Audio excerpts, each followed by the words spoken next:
আমি আমের আচার করব। এই আচারটি হচ্ছে টক ঝাল মিষ্টি।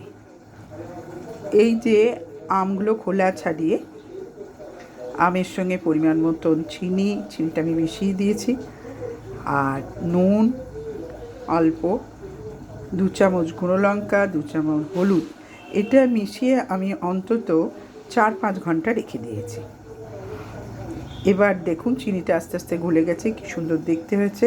এবার আমি কি করি দেখুন, এটা হচ্ছে টক ঝাল মিষ্টির আমের আচার। আমি একটি ভাজা মশলা করছি।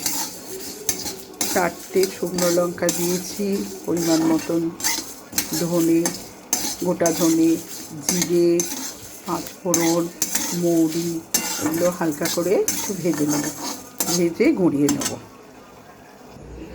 কড়াই অল্প তেল দিয়েছি, তেলটা গরম হয়ে গেছে, এবার আস্তে আস্তে দিয়ে দেবো। তেলটা গরম হয়ে যাওয়ার পর আমগুলো দিয়ে দিয়েছি। আমি একটু জল দিইনি, ওই চিনি নুন থেকে যে জলটা বেরিয়েছে সেটা। এবার গ্যাসটা একটু কমিয়ে আস্তে আস্তে ওটা সেদ্ধ হবে। এবার দেখুন কি করছি। এবার হয়ে গেছে আমগুলো, দেখুন কি সুন্দর গলে গেছে, মাখো মাখো হয়ে গেছে।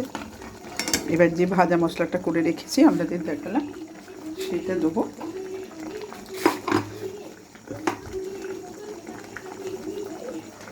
আর একটু ঠান্ডা হয়ে যাবার পর, অল্প একটু ঠান্ডা হয়ে যাবার পর একটু পাতিলেবুর রস ছড়িয়ে দেবো। হয়ে গেল। এবার গ্যাসটা বন্ধ করে ফেলি, খেয়ে দেখবেন খুব ভালো লাগবে করে।